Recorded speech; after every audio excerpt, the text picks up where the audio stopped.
Ndabasuje mu izina rya Yesu Kristo umwami wacu. Amahoro y'Imana nabane namwe. Nishimiye kubana namwe muri uyu mwanya mwiza Imana iduhaye. Mbere yuko dutangira rero, reka tubanze dusenga Imana kugira ngo ize kubana natwe mu biganiro dufite. Mana data wa twese mwiza, turagushimiye kuri Imana nziza, tugushimiye ko udukunda, tugushimiye kubw'uyu mwanya uduhaye. Niyo mpamvu tuguhaye ikaze kugira ngo abe ariwe wiyoborera, kandi ibyo ushaka ko tuvuga aba ari byo tuvuga, ntaba ari twe ahubwo aba ari presence y'Imana igaragara hano hantu. Akanwa kacu kavuge ibyo duhishuriwe n'umwuka wawe wera, amarangamutima yacu yose, ubwenge bwacu bwose muri kano kanya ubikoreshe kugira ngo benshi baze kunguka. Byose dusabye tubisabye mu izina rya Yesu, amen. Tubaye ikaze rero muri uno mwanya. Akram, banje kwakira unanyakira nawe kuri Akram Ishimwe Yoshua no kuri Bible na Quran. Ni karibu, watangira udusuhuza ubundi tugakomeza.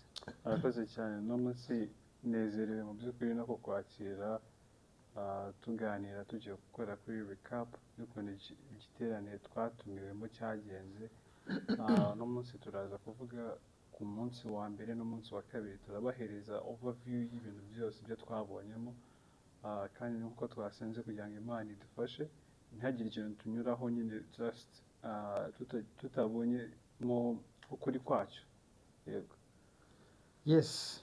Cyambere tubanze gushimira Imana ko yabanye natwe. Kuko uko byagenze kose, uko gahunda zagenze kose, niko Imana yabishatse. Turashimira Imana rero ko yabanye natwe, kandi ntabwo twabura kuvuga ko twayakoze igiterane cyangwa se muhazara imvura igiye kugwa. Uribuka umpamagara umbaza ngo ngeze hehe? Sinzi umuntu wampamagara arambwira ngo imvura kiguye ibintu byanyu biraza kuba gute. Ndabwira ngo imvura ntabwo iri bugwe. Noneho twinginga Imana nk'uko ibiterane byose biba bigiye kuba, habaho gusenga Imana kugira ngo Imana ize kubana natwe, tukareba n'imbogamizi Imana iba yagiye ihishura, izo abantu babona n'izo batabona, tukinginga Imana ko ikuraho izo mbogamizi. Mu yandi magambo, ibisabwa kugira ngo igiterane kigende neza byose turashimira Imana ko yabikoze, ndetse igiterane kikagenda neza, yaba mu nzira duhereye kuva mu rugo, yaba uva mu rugo nanjye mva mu rugo. Uvuze gutyo leta niyoboka ikintu cya mbere cyambayeho, ukuntu navuye hano mu rugo nkagenda, imodoka yanjye yagera ahantu hafi yo mu rugo ikampfiraho. Yego. Kandi imodoka yari nzima, navuze Mana, what is this kabisa. Mana ese nijoro umushoferi arambwira ati urabizi iyi modoka ni nzima, sinzi ikibazo, it has never happened. Ndavuga ati iki kintu ushobora kuba ari imbaraga z'umwanzi ari kubirwanya, ariko ndasohoka mfata akamoto ngenda n'ahandi twahuriye uza kunsoza hariya tugenda twicara. Uwo wari umunsi wa mbere, imyiteguro yari myiza, ariko n'iki imodoka impfiraho mu muhanda. Ndavuga ati ko bitangiye gutya bimeze gutya, nkajya uwa muganira nkabona n'imvura, nkabona ikirere kirimo kirakuba, nkavuga ati okay. Igitangaza cya mbere Imana yakoze kandi tunayishimira ni uko umunsi w'itangira rya bino biterane byabaye iminsi ibiri, baduhayemo amasaha yo kugitangiza tugasenga Imana. Icyo kintu turagishimira Imana, ndetse n'imirimo mubona yagiye ikorekera muri kiriya giterane, yaba iyo abantu babonye n'iyo batabonye, byatewe n'amasengesho y'abera bari bari hariya. Mbisubiremo, imvura yari igiye kugwa mu minsi ibiri yose, tunariyo yanakubye, ikirere cyahindutse umwijima cyose. Mbwira abayisilamu mu giterane, ndababwira ngo tugiye gusenga Imana iyi mvura ntigwe, noneho dukore igiterane cyacu twisanzuye. Dushima Imana ko yabikoze. Umunsi wa kabiri yari igiye no kugwa duhagurutse hehe? N'utujojo ngiye kubera biswa nagezeho hariya mbere gatoya, utujojo batwaye duhari kabisa. Ukuntu icyo kirere cyari kimeze ni nk'uko cyari kimeze mu kanya nje kukureba, nabwo byari bimeze nk'icyo kirere, ku buryo urambwiye ati ndakubwiye imvura igiye kugwa, tumbwiye ati koko igiye kugwa. Ariko kuko nta gahunda cyane yari ikomeye, ku buryo n'ubundi ntari kwihangana igahita, biba ngombwa ko nza ngeze mu nzira imvura igira gute iragwa bitanugama ariko ikirere cyari kimeze nabi. Iyo ni imirimo y'Imana mbere na mbere dushimira Imana ko igiterane cyagenze neza ikirere kikaba cyari kizima. Icya kabiri dushimira Imana tugashimira n'ubuyobozi bw'igihugu tugashimira n'abayisilamu muri rusange ni uko umutekano wacu wagenze neza. Nta muntu wavunitse, nta muntu wakubiswe ikibuye, nta muntu wahohotewe mu buryo bumwe cyangwa se ubundi, ahubwo twagiye neza amahoro tugaruka amahoro. Rero icyo kintu cyabaye tugishimiye Imana kuko Imana yakoresheje abantu. Imana ikoresha abantu iteka, gusa iyo ibuze abantu hari igihe ikoresha abamarayika cyangwa igakoresha n'inyamaswa, kuko byose biri mu isi Imana irabitegeka. Rero turakwakiriye Akram. Hari ukuntu igiterane abantu bakibonye mu buryo bugiye butandukanye, kuko buriya abantu dufite ukuntu duteye, tubona ibintu uko turi aho kugira ngo tubone ibintu uko biri. Kuko hari umuntu ureba nk'umuhazara cyangwa se igiterane, we akareba ibintu yambaye amarinete y'uko ashaka ko kubireba. Nk'umusilamu akaba yareba ibintu agendeye ku mifanire ye n'urugero mu marangamutima ye, cyangwa se n'umukristo bikaba ari uko. Ariko hari n'umuntu uvuga uti njyewe ntabwo mbogama ku ruhande urwo ari rwo rwose, ikintu ngiye gukora ni ikihe? Ni uko ngiye kureba ibiri kubera aha, noneho namara kureba ibiri kubera aha ngaha nkacuzingamo ukuri kuri ninde ufite ukuri. Nyuma yo kubona ufite ukuri nkafata umwanzuro w'icyo ngomba gukora, kuko kumenya ukuri ntiwemere ko kukubatura birutwa no kutakumenya. Ikibazo cya mbere twibaza Akram, twari tugiye muri debate, abantu benshi barambwiye ngo iriya ntabwo ari debate. Ibyo bintu urabivugaho iki? Mbere ntabwo ari debate, ubundi ukuntu nyine debate yakwiye kuba imeze setup, numva hagomba kuba hariho nyine ku ruhare rw'abantu nyine hari opposite sides, hari sides zitandukanye nyine ziri gukora iyo deba, which twari duhari njyewe n'abandi njye nawe n'abandi bantu bose umurongo w'abasheha n'iki n'abariya bose n'abasege. Ariko nyine urebye ukuntu formal debates ziba sinzi ukuntu kiriya twacyita, ariko urebye ntabwo ari debate. Ntabwo nshaka kugira ngo mbe impressing ubumenyi bw'uko debate zimeze n'iki, ariko iriya ntabwo ari ikintu wakita debate. Debate bigizwe n'ibiki? Ubundi byagakwiye kuba byari birimo hariya ariko bitari birimo. Ubundi debate ntabwo nshaka kugira nyine ibintu biri byinshi kuri aho ngaho. Byose umuntu yaguye guhabwa umwanya, sibyo, akazana arguments ziwe, sibyo, noneho umukurikiye akazana n'izindi arguments ziwe zivuguruza akanashyigikira ibyo we yumva ahagazemo, hama hakaza kubaho umwanya wa rebuttals nyine bose noneho basubizanya. Kubera ko ufata umuntu mukamuhereza iminota atari buze kugaruka ya addressing ibyo wowe ugiye gukurikiraho ugiye kuvuga, biba bibaye uruhande rumwe. So urumva ikintu twabonye cyane cyane nko ku munsi wa kabiri, niba abayisilamu ukuntu iyi debate ikintu bise debate, bo ryari ivugabutumwa ryabo ryihariye. Ni ukuvuga ngo urebye kuri gahunda twabaga twahawe, baheraga saa 8 bigisha bo ku giti cyabo, saa 8 yose, saa 9 yose, saa 10 zagera n'iminota 10 bakantumira hariya kuri stage iminota 20. Bashimira yuko iminota 20 banyongeye iminota 3, ubwo bibaye iminota 23. Hanyuma bagongera bagahera aho ngaho ibintu bikaba ibyabo. Urebye ikiganiro cyagiye kiba amasaha arenga 4, cyangwa se ino event yagiye iba amasaha arenga 4 buri munsi. Iminota umunsi nahawe iminota myinshi, yose uyiteranyije ishobora kuba ari nk'iminota 30. Ntabwo irenga iminota 30 ku munsi wa mbere. Zibuze umunsi wa mbere baragerageje iminota 20 banyongera iminota 3, sibyo. Hama haza kubaho akantu ka face off njyewe na Sege tuganira, ariko urebye nabyo ufashe iminota ukagenda uyibara iminota naba narakoresheje kuri iyo minota 20 narakoresheje mbere, uyongeyeho ntabwo irenga iminota 7 njye nabyibariye. So iminota 7, so iyindi yose niba mfite iyo minota 27 reka tuyigire myinshi, tugire 30 mu masaha 4.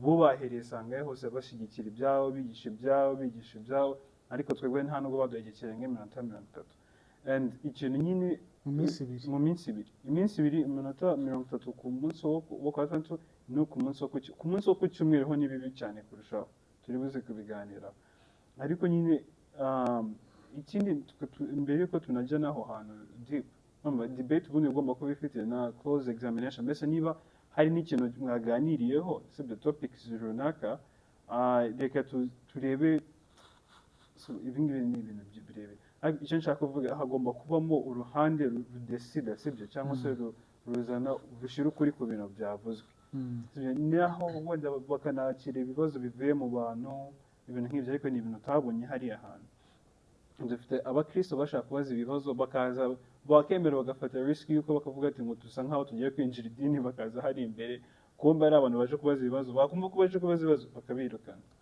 ako kantu tugatindeho kuko karabaye dufite n'umusore washatse wabambuye mikoro gutya mu memba z'ikibazo bakamwangira kandi uri kubona yuko nyine baragiye no kuvuga ngo abantu babuze umwanya wo kubaza noneho baprofita igihe bavuze ngo abantu bashaka kwinjira ubisilamu noneho bahaguruka nk'abagiye kubaza ku buryo bamaze kugera aho bagiye kubariza ibibazo bahita bavuga ati muzamure urutoki ubwo mugiye muri isilamu muzamure urutoki batangira gutora takibiri batangira gufana batangira kuvuza induru ngo habaye abasilamu icyo kintu kucyumva kuko hari umuntu nyuma umuhazara umaze kurangira yarambwiye ni se bari abantu bari kubazamura urutoki bari kugira ko n'ubundi tubona ari abasilamu bari kukuzamura ndavuga ari se gutuvuga ko ari abasilamu arangije arambwira ngo uriya umugore ureba yari yambaye imyenda y'ubururu ari gusara muri bano basaraga hano none dore yahinduye imyenda yambaye imyenda iyi none nawe ngo yinjiye ubusilamu ikindi abandi nabo baza nyuma dusoje bati njyewe nari ngiye imbere ngiye kubaza ibibazo bahita bavuga ngo babonye umusilamu ngo bagiye kuba umusilamu ni ibintu byasaga nk'aho ari akavuyo ku buryo batari bafite n'umwanya wo kwisobanura ngo bagaragaze ko ari ibibazo baje kubaza kubera induru ihari ngo takibiri noneho bafana urusaku ruba rwinshi abaje kubaza ibibazo babura ukuntu bavuga ngo tuje kubaza ibibazo iki n'iki nta mwanya bahawe induru ni nyinshi gufana kwabaye kwinshi noneho hari umunyamakuru wansekeje wa televiziyo imwe y'abasilamu yafashe abashehe bagiye batandukanye ababaza komanteri ya muhazara uko yagenze akimara kubabaza yasoje avuga ngo nifuje no kubaza abantu binjiye idini ngo mbabaze niba hari amafaranga babahaye wenda nk'ibihumbi 10 kugira ngo numve none kuki atababonye gute ubona shehe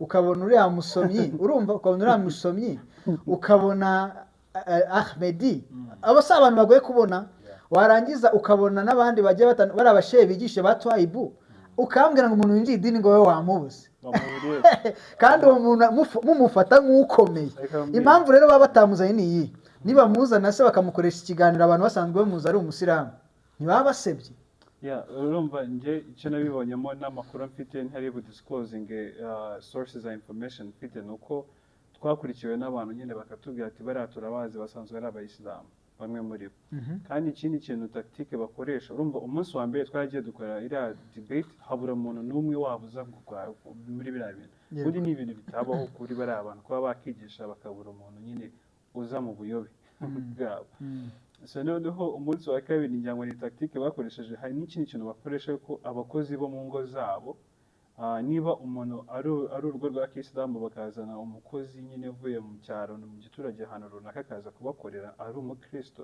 cyangwa se ari undi muntu ufite imyizero utanazi n'ibya Yesu bazana muri kiriya giterane mbese nicyo kintu cyakoze hari bakabazana mu giterane akavuga tuze kugaruka babaye muri Islam cyangwa se bakavuga ati urebe ukuntu twakubaniye neza ibintu nk'ibi byose wibaze ko umuntu aza ngo kuba umusilamu azi n'izina ribwitwe wibaze niba aba yarihimbiye aho niba yaryiteguye neza ko ari buze kwitwa Fatuma cyangwa Aisha numbaza hari bamwe mu bantu bavuga ko binjiye idini tugenda badukurikiye wenda ntabwo tumuvugaho ibintu byinshi cyane kugira ngo tutamushyira mu mutekano muke noneho umwe muri abo bantu aravuga ati ngewe nagiye mvuga ibyo bya shahadu ntazi kubera kubura uko ngira kubera ko barimo baravuga ngo zamura akaboko kugira urutoki urugire gutya bakajya bamuzamura noneho urabona umuntu uri imbere hariya utamenyerwa guhagarara imbere y'abantu aba afite ubwoba nyine ntabwo ari buri muntu wese washyira imbere y'abantu ngo vuga Yeah. kuko uhita wumva ufite ikintu cy'ubwoba.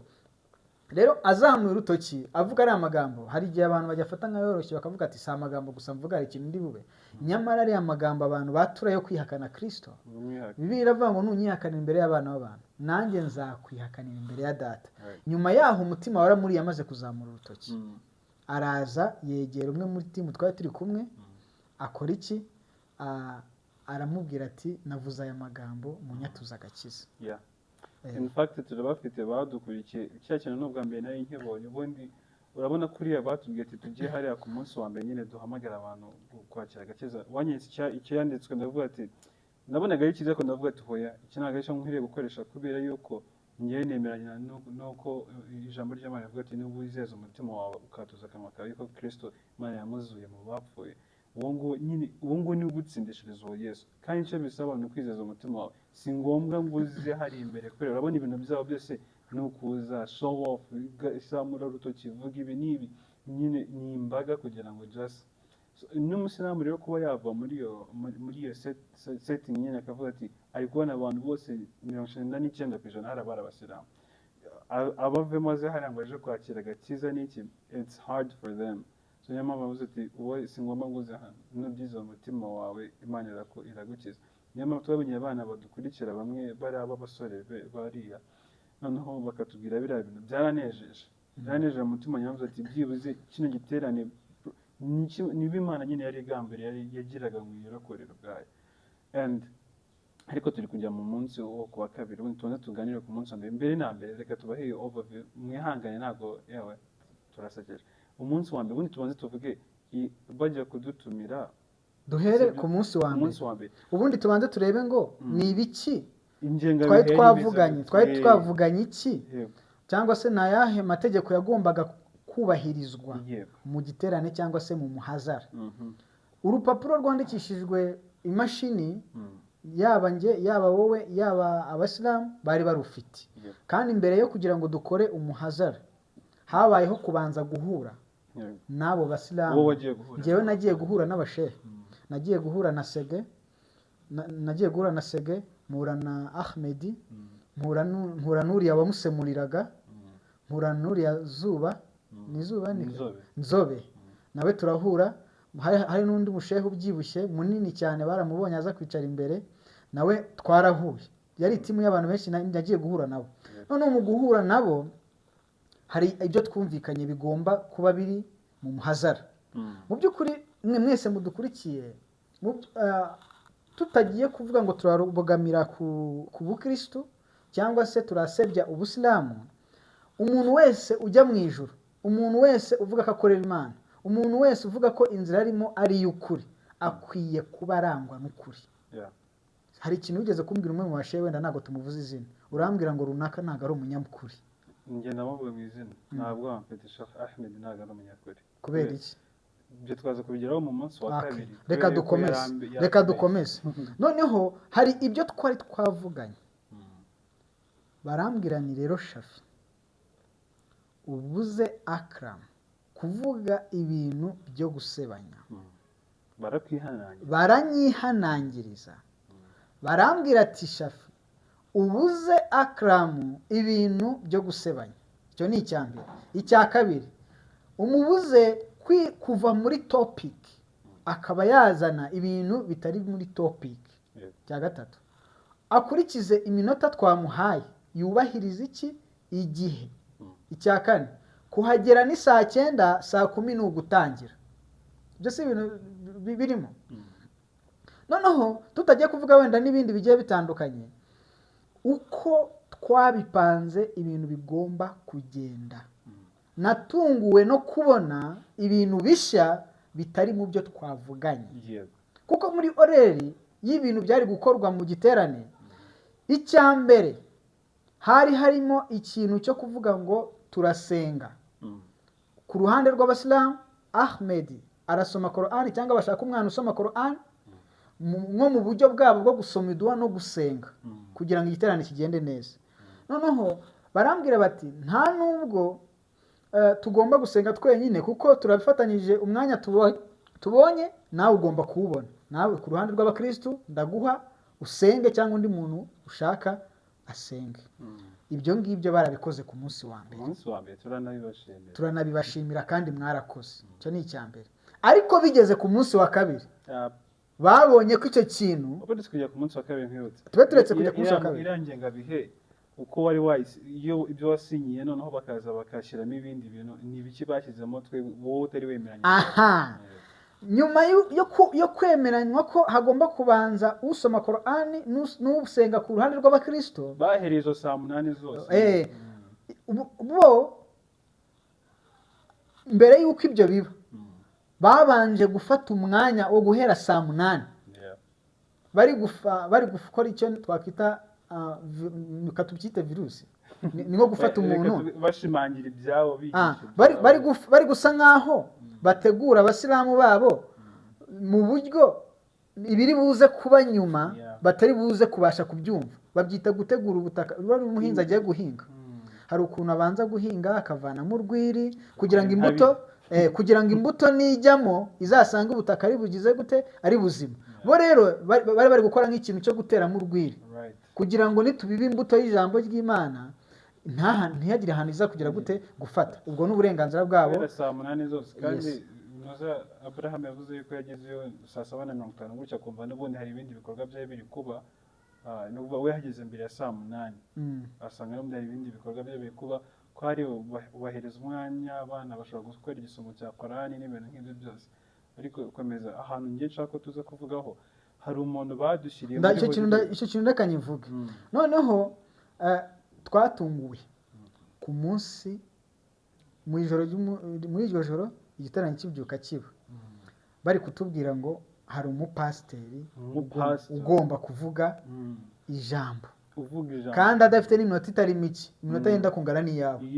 Iminota 20. Noneho uwo mupasiteri ntawe nzi nanjye nawe ntawe uzi, nta nubwo ni nabwo bwa mbere tumurebye, nta nubwo tumuzi.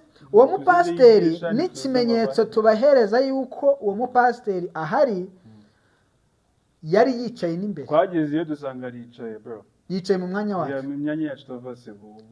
Noneho Akram yaganira na Ahmed aje kutubaza amazina neza kugira ngo ayavuge ko agiye kutwakira. Akram yahise amubwira ati twebwe turi babiri.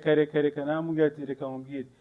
Urabona ko yabanje gufata iryawe. That's good. Afata iryanyu. Noneho hasa nk'uwinsistinga aremwegera kugira ngo amwakizira namwe rero Sheikh Ahmed twumvikaye. Niba uyu mugabo mu mwamuzanye yigenge mu muhereza ibiganiro byiwe cyangwa se akora ibyiwe twe twaba tudahari. Nicyo nashaka kuvuga. Amubwira ati uyu muntu ntago turi kumwe nawe, ntago tumuzi, in fact nibe nashoboka nashaka aba hano. Nje ndi kumwe na Shafi turi babiri. Ibyo ngibyo by'ingwe ntago tumuzi. N'umugabo nese Shafi ntaho tumuzi. Abantu bashaka kugira inyigisho z'ubupfu, abantu bashaka kugira inyigisho zindi tamenye zarizo. Noneho uyu mupasiteri ese ni gati kise. Wenda icyo cy'umupasiteri ntabwo cyabaye ikibazo cyane kuko twasabye ko akurwa kuri gahunda. Twahise tubyanga rwose aho. Uwo mupasiteri akurwaho. Turanabashimiye ko mwabikoze. Ariko nubwo yakuweho ase ubundi mbere yuko akurwaho ubundi bamwakiriye gute, bamwakiranye nese umuntu wese ashaka kuza gufata ndashaka kugira icyo mvuga bakabura aho bamushyira bakamushyira kuri baraba. Iki ni ikintu cyagombye kuba kiri formal nyine wenda ako nakaherere wenda kabayemo ariko nyine buri butaha ntago babyongera. Ahubwo ikibazo kiri ahangaha nyuma yuko akuwe kuri gahunda yashyizwe noneho ahubwo no mu byicaro bisa nkaho yari gato byabaye nka kakiziritse ku muhoro. Ni ukuvuga ngo kuri gahunda yavuyeho, ariko nubwo yavuyeho kuri gahunda agomba kujya no mu byicaro byacu ku buryo agomba kuba ari hafi yacu. Muri bino bintu by'abakristo cyangwa se muri church n'abakristo hagiye harimo n'abantu bari muri twe. Yuda yavuze mu gitabo cya Yuda ko binjiye baseseye. Abo ngabo ntibaje bakijijwe ahubwo bazanywe n'umwanzi kugira ngo aje kugira. Uriya muntu niba yari n'umuntu biteguye byo ari kuzasa neza man, ishati yiwe yari yuzuyeho ubuki asa nabi. Imana imbabare ntago umuciriro banza nta nubwo nciro banza abantu badafite amikoro ahagije kuba bakitaho. Ariko ikambwira niba ugi that's a special event sibyo, nicyo kitarakagaruka byibuze make a difference sibyo. kora itandukaniro uriya munsi uzi wenda wenda icyo ngicyo Akram wenda icyo ngicyo nubwo tutakigira big deal cyane urabona none se niba ari umuntu wenda batoraguye aho ngaho birashoboka niyo mpamvu ndi kuvuga bakamutoragura aho ngaho wenda bagasanga yibereye muri gahunda zo kuvuga ati vayo tuguhe ijambo ibyo yari kujya kuvuga byose umuhazara vayo tuguhe ijambo nk'umupastor wibaza ko hari n'iterabwoba bigeze banshyizeho cyagiye watinze nyine umushehe umwe yarazanjye mu matwi arambwira ngo Akram natinda turashyiraho n'umupasiteri twabateguriye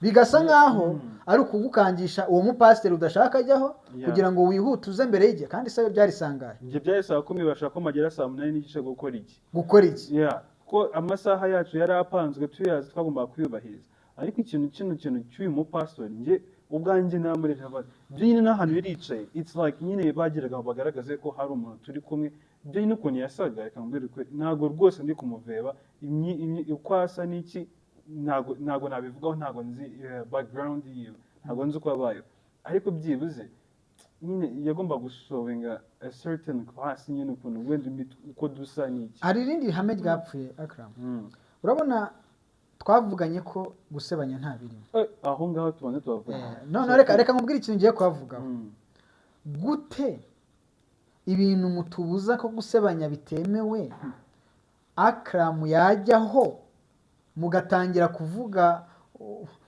iyo utangira kuvuga umuntu ngo najye kwiga mbere na mbere barishuwa ko nta utize icyo ni icyambere ubwo iyo uvuze ngo umuntu najye kwiga kandi yarize ubwo umwishinjiji kandi mu by'ukuri sinawe wamurihiye Minerval kandi yarize icyo ni icyambere icya kabiri iyo uvugwa ngo Akram bamuhaye amafaranga ngo niyo mpamvu yavuye mu Busilamu kandi ku gatuti twariho umuntu yagomba kuvuga ikintu akerekana n'inyandiko cyangwa akerekana ibimenyetso icyo kintu kucyumva hari ijambo bakunda kuvuga bakavuga ngo hano harakora inyandiko Bibiliya cyangwa se Quran icyo kintu kucyumva ariko dutungurwa no kugira ngo barengere binjire no mu miryango bavuga bati Akram bamuhaye amafaranga nari nicaranye na Sheikh Ahmed naramubwiye ariko ko muri gusebanya muri kwinjira umwana cyane bite Rikanye nanjye nawe kubwiraga se wavuze ndangije ndamubwira nti gute muri kumushinja amafaranga ngo bamuhaye ayo mafaranga bayamuha mwari muri kumwe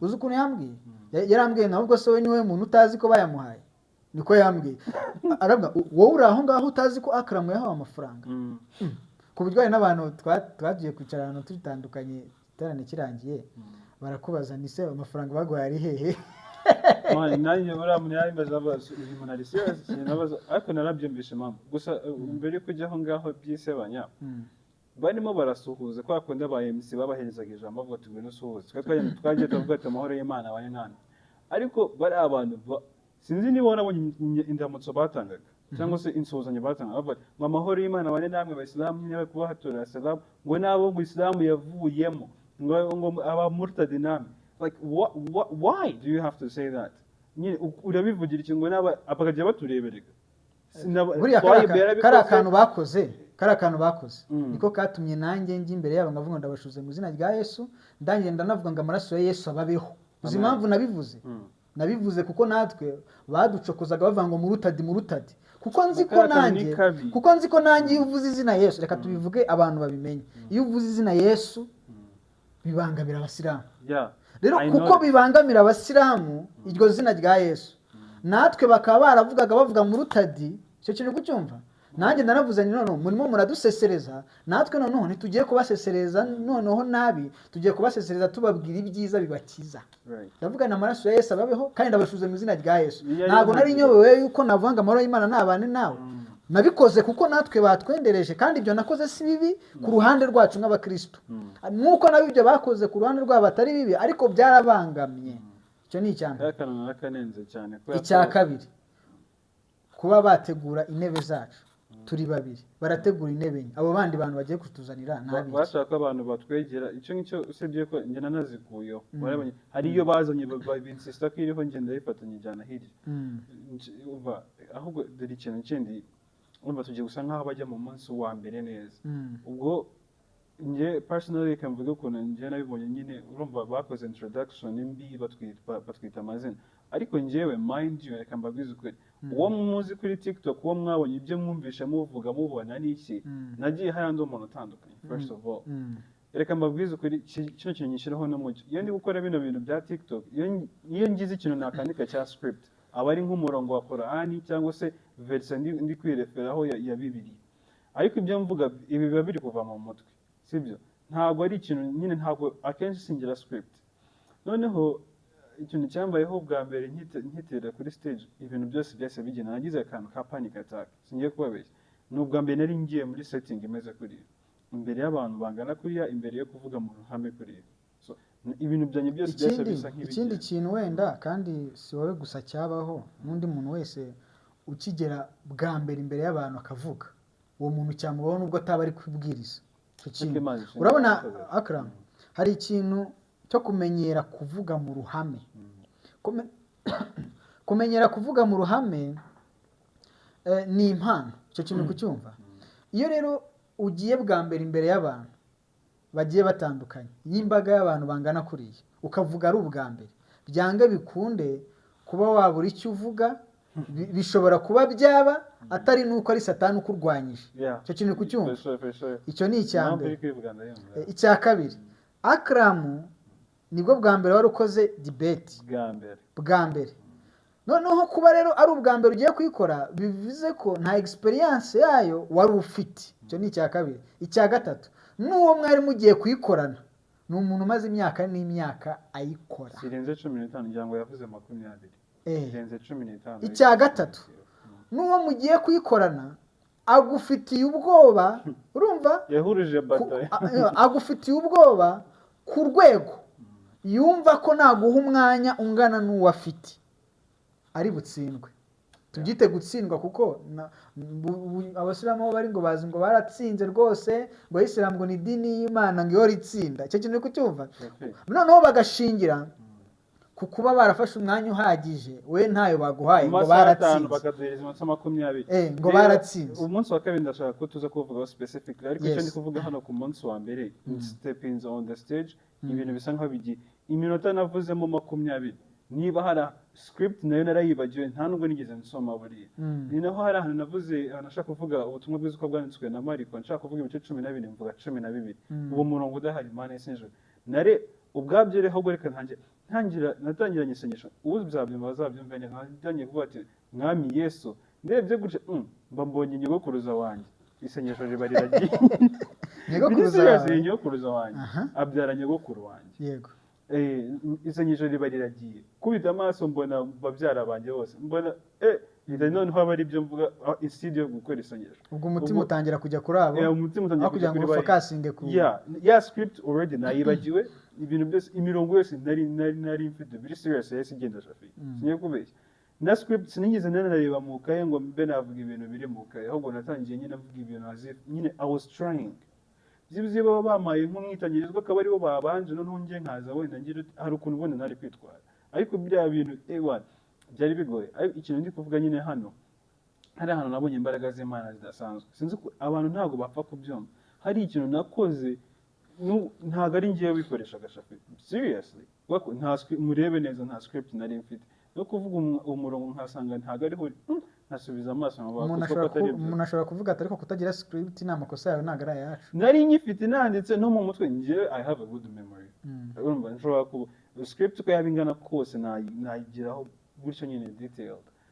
Imana ishimwe ko yamaye ubwenge ariko nyine Imana yese nijoro reka mbabwire abantu uri kumva I slept ijoro ryose shafi naryamye hafi saa 10 za mu gitondo dore ikintu nari ndi gukora ni kimwe naricaye mbura icyo kwandika bwa mbere script nayikoze mu gatondo serious singiye kubabeshya kubera iki Yesu ni mugari yangiye kumuvuga umwandika yavuze Yesu ngiye kuvuga ngo urinde ndavuga kurinda ubundi sibyo nari nkavuze mvuge Yesu mugaragaza bavuga ngo ni umuhanuzi mbereke ko bagombye gusoma the interpretation y'iyo mirongo n'iki nasanga nyine hari abandi bantu bagushinja cyane cyane n'abashehe numvishe commentaire zabo ni nayo mpamvu natwe dukoze commentaire ku muhazara wabaye cyangwa se ku giterane cyabaye hari abantu bagushinja cyangwa harimo n'abashehe ko utari muri topic niba bakubajije ngo Yesu ninde ibyo kwituzana ibindi ukajya n'ahandi ukavuga hino ukakora iki bari bakeneye kumenya ngo wenda ni intumwa cyangwa se ni Imana cyangwa se ni umwana w'Imana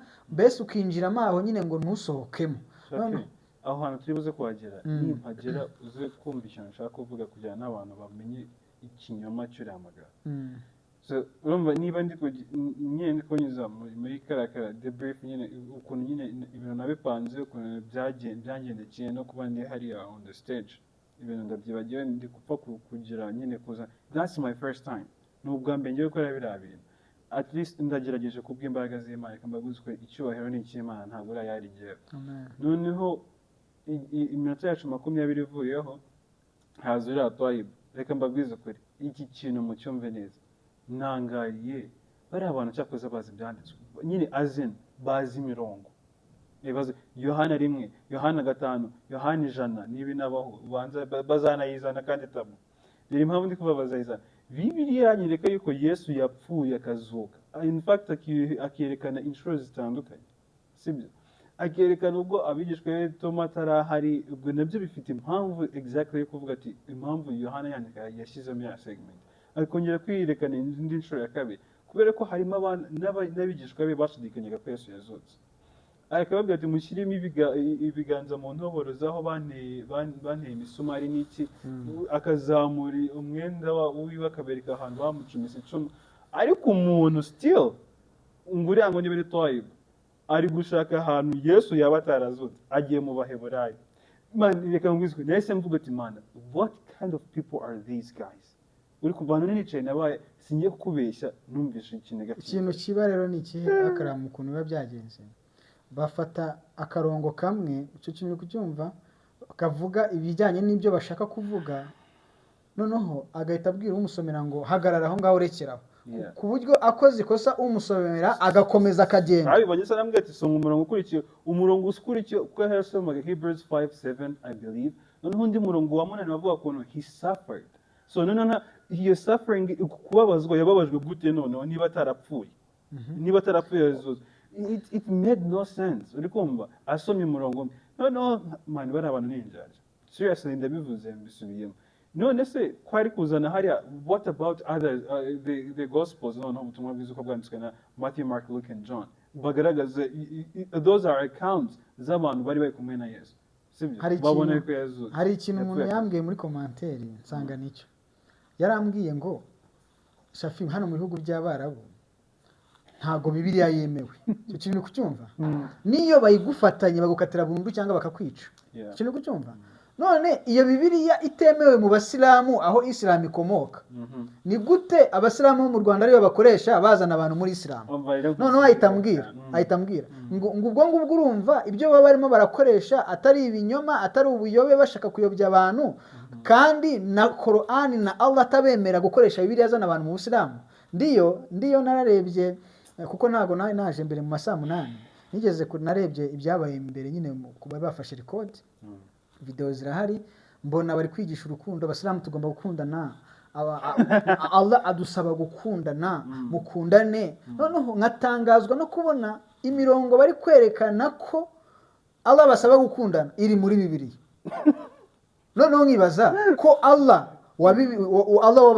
w'Abasilamu atandukanye n'Uwiteka Imana y'Abakristo hari n'igihe banyuzamo abashehe bakavuga ngo turashimira Uwiteka Allah ngo azabaza noneho ushaka arakantu bavuga ngo turashimira Uwiteka Allah subhanahu wa ta'ala ndagira ngo mbabwire ngo iri zina Uwiteka ntago Allah rifite niba ritwereka muri Qur'an bazatugira Abasilamu uretse ndashaka kuguma kuri abo matsinda ajya nahita nguwo umwanya noneho umuntu arambwira kubera iki iyi Bibiliya itemewe mu Barabu banayigufatanye bakwica cyangwa bakagufunga burundu Abasilamu bo mu Rwanda babaye bate ku buryo bayikoresha kandi Qur'an na Allah n'Ubusilamu aho bukomoka batayikoresha Bibiliya none ahita avuga ati aha hantu harimo kandi n'Umusilamu wese azabitekerezaho kuko babikoresha mu nyungu zabo kuko babona Qur'an nta mirongo irimo yabasha gukomveka abantu ngo babe Abasilamu cyane ko batanabyumva hari ikiganiro nashyizeho cy'umukobwa niba umukobwa n'umara umama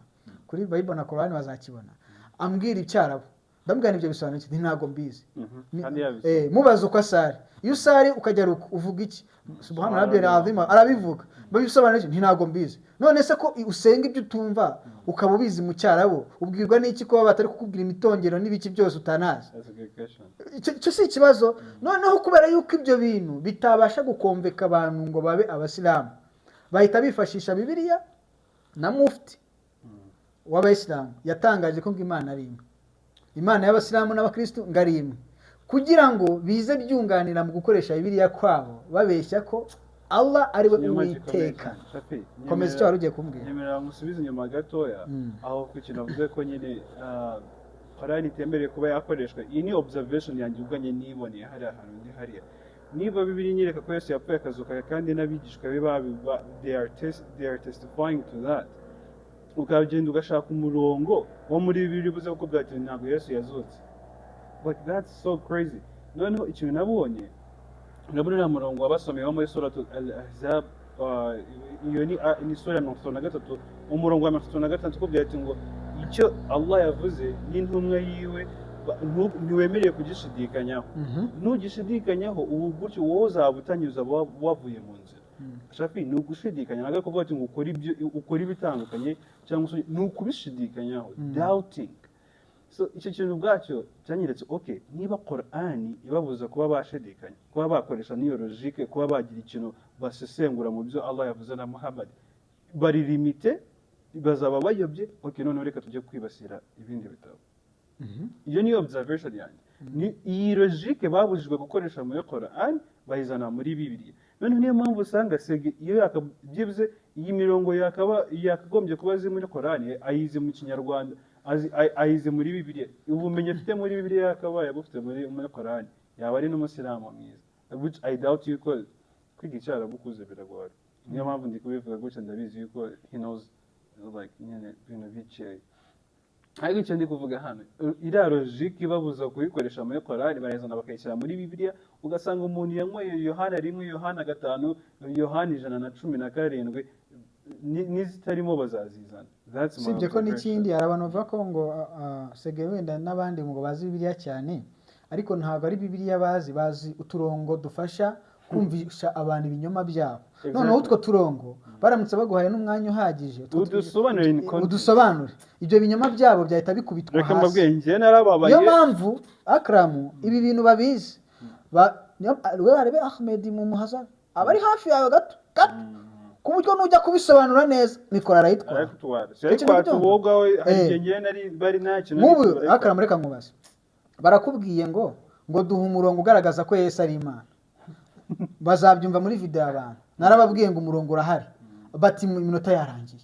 Ese ko mwashakaga umurongo mukaba muwubonye icyo kintu kucyumva none mukaba muhise muvanga iminota yarangiye. Ikibazo ni iminota cyangwa mukeneye umurongo ngo tubereke ukuri mushaka kubaza. Noneho utubona ko ikintu kibarangaje imbere ntago ari ukugira ngo babone uwo murongo bakwatse baranabizi kurimo ariko kuko nta minota bagomba kuguha ngo ubanze ubahe barahita bavuga ati oya yarangiye. Shafi aho ndashaka kuza kuhasobanura neza mu nyumve neza abantu bari gukurikirana bino bintu. Mbere yuko tujya hari ahantu hari ikibazo ngene nabajije specifically nyibaza uriya ex pastor ndaje nyisobanurire mu kanya. Ngene namuhereza uriya murongo hari n'indi nari kuba natanze ariko impamvu natanze uriya kuvuga ati ndiho ni ko navugaga n'umuntu numva ko yaba afite iyo background yuko yabaye pastor ari buze kumva icyo nshaka kuvuga kuko niba yarize ikigiriki agomba kuba azi ego eimi icyo bishatse gusobanura kuko probably arabizi kuko yabaye ex pastor hari ni divine claim yuko Yesu yitaga Imana. Niyo mpamvu ubona reaction z'abantu bari hariya batuye amabuye bagiye kumwica sibyo bamutere pack up. Iyo niyo reaction yabo niyo mpamvu nyine ira ni divine claim yarakoze.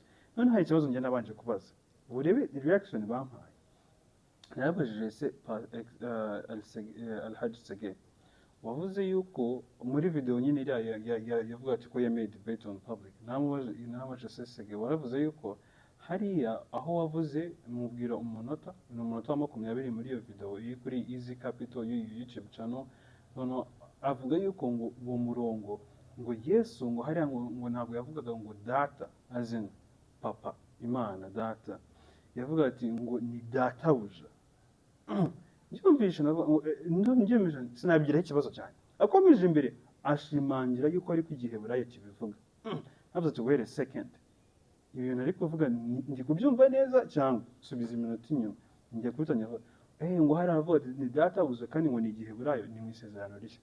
Ese avuga ati wait a second, uyu muntu ashobora kuba yarasomye isezerano rishya bitari ryo.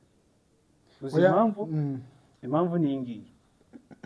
Ubundi mu Kigiriki Yesu iyo bavuze urabona hari n'indirimbo z'aba Orthodox nyamwuga kumva bavuga ati Kyrie eleison, bavuga ati Lord Jesus, niko nyine bimvoking Imana Kyrie eleison. Noneho ndavuga okay, so hari ahantu njye kuri interlinear Bible kuko niho nigira igiheburayo nareba ndavuga n'Ikigiriki nareba nsanga ntago ari uko biri, ntago ari databuja, mbona ni data patera cyangwa pateron. Uko nyine uyu ugiye kuvuga ijambo ry'Ikigiriki biterwa n'inshinga uri kuyikoresha cyangwa sentence uri kuyikoresha. kubera ko yakoresheje igiheburayo. Ubundi mu giheburayo iriya data bivuga aba. Wese nkwereke noneho impamvu ndi kuvuga gutyo. Hariya hantu first of all it's a lie, ntabwo ariko bivuga. Noneho rero igitangaje nta sezerano rishya dufite ryanditswe mu giheburayo. Yes. Ariko wagiye kubivuga? Nagiye kubivuga aho ndavuga wese gatoya. Nta sezerano dufite rishya ryanditswe mu giheburayo. So naravuze njye bishavuga ati okay, uyu muntu niba afite rino sezerano rishya kandi no muri mize zose ku mpuzamahanga iri sezerano rishya baribonye barikoresha rikajya muri mize ntaritanga. Nicyo kintu nashaka gukoresha. Ariko ikintu nakoze ntabwo nashaka kubikora mu buryo bw'isebanya cyangwa se kwinjirira umuntu. Mbivuga wabonye yarandebye azareba hasi. Mbese yarebye hasi abashoke kuko abazi ibyo ari gukora. Yaboye shoke. Noneho reba observation ya Sheikh Ahmed yasaba ati sege icyo kibazo ntugisubize. Uko nyine kuko agisubije yakita mu mutego. Ni iyo yibeshya agatangira kugisubiza. Iyo yibeshya agatangira kugisubiza. Reka mbabwize ukuri. Iyo yibeshya agasohora n'ijambo na rimwe. Uza amasegonda y'amaze acecetse ntegereje ko asubiza. Iyo yibeshya ahantu nari ngiye kumumanura. Safi nta mutima mubi nari mfite. Bigaragara ko Ahmed mu murimo akora bari nta mutima mubi nari mfite cyangwa se wo expose ikinyoma. Ariko ahantu yari kujya ntabwo yari kuhigura. In fact yatabura license yiyo yivuga butumwa. Nje nari kubyigiramo. Ntabwo bishoboka, ntabwo byumvikana. Yagomba kutugeza kuri sezerano rishya akaridwa tukarishijyana muri mizi. Kandi iri jambo databuja akunze kuvuga ngo Yesu ahantu yavuze data ngo byari bivuze ngo databuja. Ubundi databuja mu giheburayo ni Adonai. Noneho bitandukanye rero na data akenshi bakunda kuvuga ngo aba data. Mu giheburayo bivuze aba baba bazi kuvuze ngo data. Rero kuko azi neza yuko ibi bintu nabigoreka Yesu arabatakaje kuba ari umwana w'Imana no kuba yarabyiye abivuga cyane ngo data. Hari naho kenshi abantu bazajya no kuri AI nibarangiza basacinge bandikemo ngo iyo uvuze ngo databuja mu giheburayo ni gute.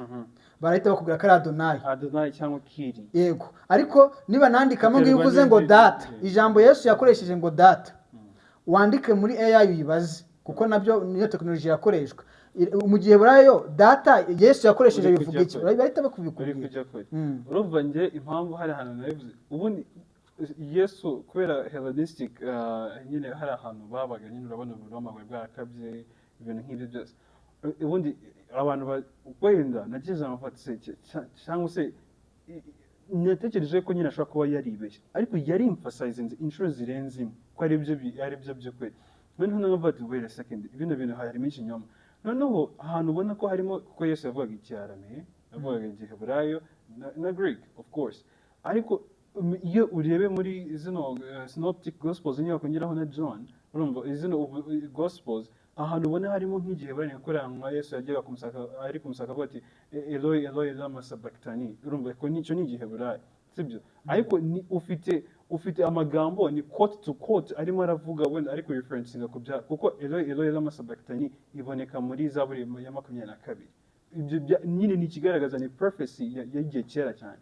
Aho ngaho niho ubonamo utuntu tw'udu segments uduce tw'igiheburayo, ariko nta sezerano ufite rishya ryanditswe mu giheburayo. Ntaza avuze iyo yibeshye agatangira gusubiza kira kintu. Rega mbaguzwe nawe nashaka byumve gutya ashaka ikintu reaction abivugaho cyangwa abikoreho, ariko that's a straight up lie. Umuntu wize theology he cannot, ntago ashobora kuba yajya mu management, nta nubwo agira understanding, nta nubwo ubuso wahitungutsa he. None se wamugane kavuga ngo yize theology gute wiga toroji ukaba utazi gutandukanya data na databuja amagambo yose yakoresheje akanabyemphasize bivuze ngo ashobora kuba abizi ahubwo akabigoreka kugira ngo ayobye abantu. reka tuvuge ko yize iyo teoloji iyo teoloji yize niba isezerano rishya yize mu gihe burayi cyangwa se yarebaga bivuze yuko atari ryo sezerano rishya dufite uyu munsi rikaba ari ryo rituma agoreka kuri kw'ijambo ry'Imana. ntare duhereze turikoreshe dukore close examination turebe niba iryo riri authentic nyine rya kera, kuko abantu bose bakora archaeology n'ibintu bimwe byose iryo sezerano ntaryo bafite ryanditse mu gihe burayi. ntare duhereze ahubwo ukuntu sezerano ryanditse mu gihe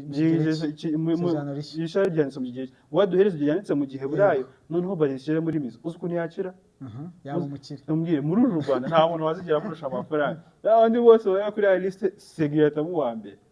ariko reka tureke kunenga aho ngaho cyane. noneho ikintu cyabayeho nyine nuko we yese abona nyine veto mbese we arambaza noneho kumbaza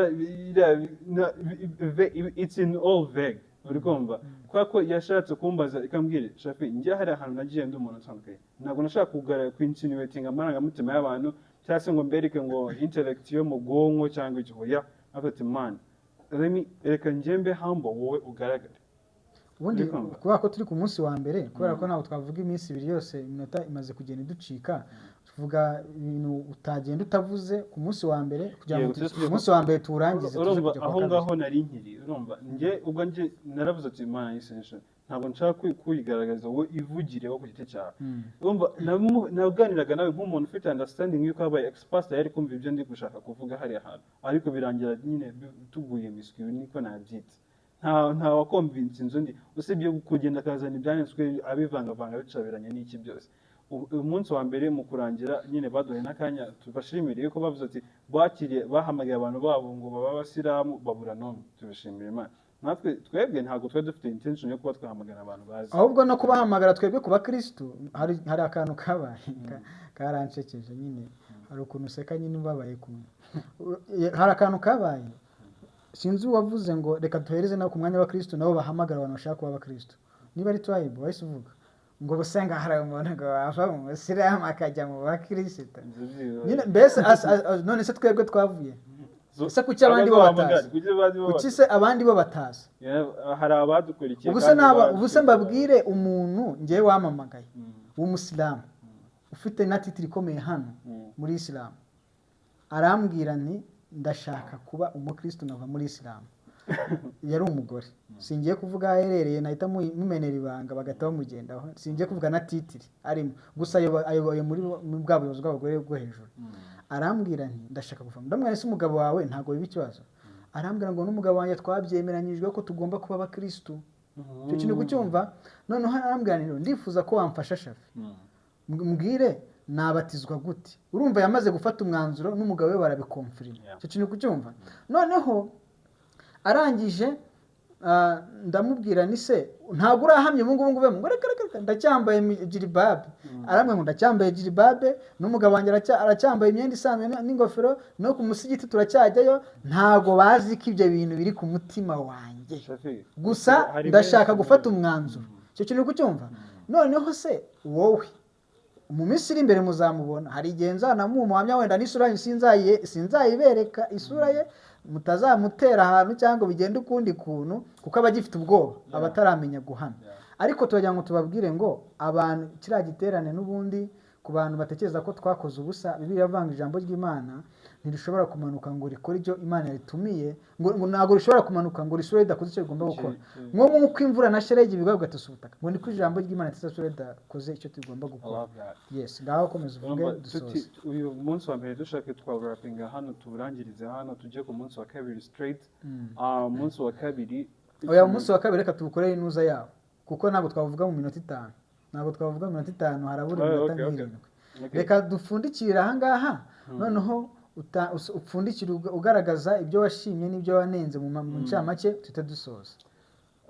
ibyo nashimye nagiye mbivuga ntabwo ndi bubisubiremo nta nubwo ndi budenge cyane ariko kuriya kiriya kintu kuvuga debate ubwayo ntabwo ari debate ntabwo ari debate habayemo ibintu bya fanatism yaganje uriya muntu avuga ibintu by'ubusa arangiza akita ko ari akadensi batabyina akantu cyangwa karirimba mukuntu mana y'esenjo kugira ngo bakore ku marangamutima abantu katubona bariyamiriye none ikintu cyarangaje ni harana avuga ati ngo ntangaho Imana yavuze ariko umva kandi kabazo kwishyira mutemera umuziki byaje gute kugira ngo umuziki uje kwemera mbasomere iyo aya sereka ngo mwebwe abantu b'abayisilamu n'abandi ndabashakira iyo hadith ndibuze kwedita hari ikintu se gakunda kuvuga mu muhazara umva gatoya Muhammad ababwira yuko ngo mwebwe abantu bakunda umuziki mu entertaining ibyo bintu by'umuziki muzahinduka nk'inkende n'ingurube pigs muri iyo hadith ni hadith umva kugeza ku munsi w'imperuka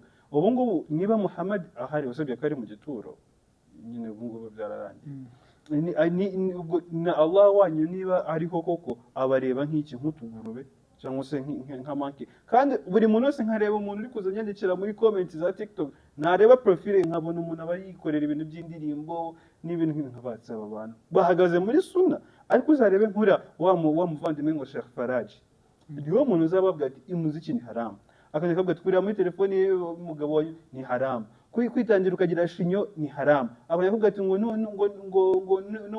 nugenda gutya mu buryo buno ngo usa nk'ugenda gutya ni haramu no kutambara sharia no kutambara wikwize ni haramu ibintu byose man hari ikintu bavumbuye akara nta kintu kitari haramu muri Islam banze umva hari ikintu bavumbuye wowe uri kwirengagiza urabona sege hari ikintu yavuze sege yaravuze ngo hari umubare munini w'abantu ngo bahomba ngo bataza ngo babe abasilamu ngo kubera yuko ngo nta muziki uba mu basilamu ngo abasilamu bataririmba icyo kintu yarakivuze noneho arangije kubera yuko nta bibamo ibyo kuririmba we akora uko ashoboye akiranja mu kibwiriza cye akaba harimo indirimbo anachukua anaweka ase nibura iyo ahimba indirimbo agashyiramo Muhammad agashyiramo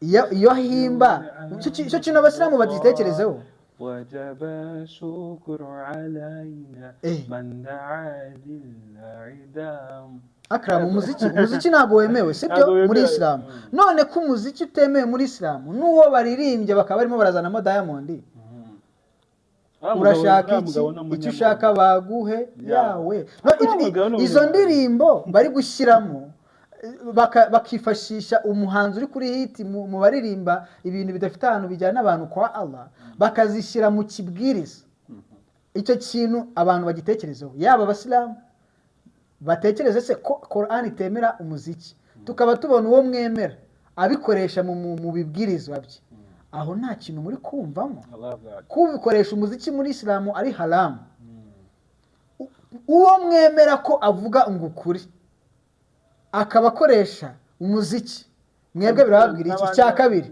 ko Quran ubwayo itemewe no mu bihugu Islam yakomotsemo uwo mwemera akaba yikoresha ibyo bivuze uri kujya kure ibintu byose wikibanda ku muziki ibintu byose ni haramu muri Islam ninjye ndeba nzira bando bantu Bibiliya narimbuza ntabwo ari Quran Bibiliya ntabwo yemewe mu bihugu by'Abarabu nyine icyo ndi kuvuga nyine by'ibyo ngibyo turi kuvuga muri iyo muziki hari ntabwo nshaka kumupromoting uyu muntu ariko muri zino pages abantu bitangwa na abasalafiya everything ni haram uri kumva so kamaguze kuri nta ngiye kuvuga ibintu biri haramu muri Islam wakibaza ahubwo reka tuze tuvuge ati niki kitari haramu uri kumva niki kitari haramu niho hantu ho gutangira ukuvuza ibintu biri haramu shafi ntiwazabirangiza kandi haramu ni nk'ikizira abantu tubasobanura haramu ni ikintu kizira no kwicongesha ubwanwa ngo gahurutura ni haramu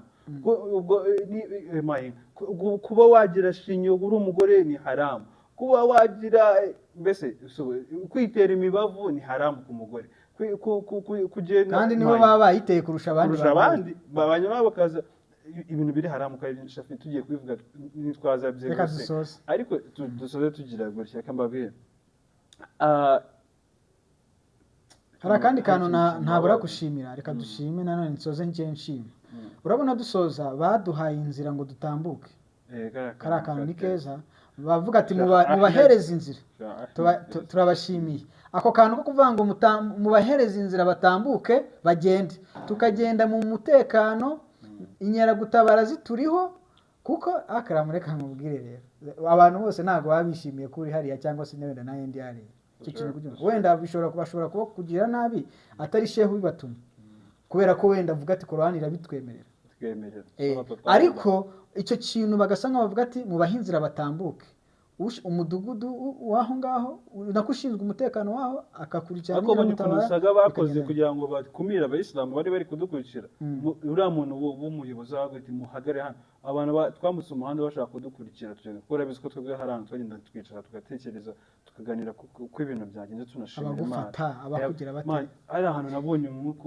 wasagarasagara ibintu nk'ibi wako nashimiye ko inkeragutabara zari abakumiriye hara kwa Mayaka zabati mureke bari abantu bamanuka mutagira ngo twari turi abantu benshi ninjye na Shafi Mama Zura hari n'uwitwa Abraham hari nyine n'abantu bacyane hari Aline b'inshuti yanjye magara cyane umukobwa w'Imana cyane ndamushimira niwe muntu wabanye nanjye cyane mu buryo budasanzwe n'uwitwa Steven urumva rero twari abantu bakeya turaga team k'abantu bakeya ariko mu by'ukuri ninjye na Shafi gusa bino kino giterane cyari it was like abo kano kana nako turi buze kugagarukaho ndabona bibaye isaha imwe closingire hano ubwo twavuze iby'umunsi umwe iby'umunsi wa mbere turababwira n'iby'umunsi wa kabiri ariko uyu munsi wa kabiri ni uri critical mbese ibintu byabaye mu munsi wa kabiri nta handi hantu nigeze mbibona je narumiwe ibi bintu ibisazi bimeze like I have never seen such a thing ariko mu buzima bwanjye ariko reka mbabwize ko Sege niba uri kureba bino bintu kuri ikigwari wajyana muri CID nagenda nkabivuga nkabisobanura impamvu nkwita ikigwari Sheikh Ahmed uri umubeshi cyane ndetse n'abantu bose mwapanze hariya bari ntago twakitaga tuti bari in a row bahagaze bateranyije kuri akora bose n'ababeshi kubera iki nako ntabwo tugiye kubisobanura twabivuze ariko na Sheikh Ahmed we nanuza na Sege ibintu iyi video ya kabiri y'umunsi wa kabiri Segura musigize isi we n'iki yagomba gukora atakoze wenekeza ko ntiyari ayoboye gahunda Sege icya kabiri yewe n'ukubwiriza gusa ariko impamvu ngiye mwite kigwari nge nagiye gukora debate ariwe nge nawe bundi twaye ariwe muri bukore debate ahubwo akashyiramo abandi ashyiramo abandi umubare nitujya gukora video ya kabiri tubabaye twayitondeka ku murongo nge ndi umuntu umwe ariko gute bampururiza bataye it makes no sense niba ari debate yawe na Sege ni wowe nawe ninje nawe kandi nta n'umuntu ugomba kubavugiramo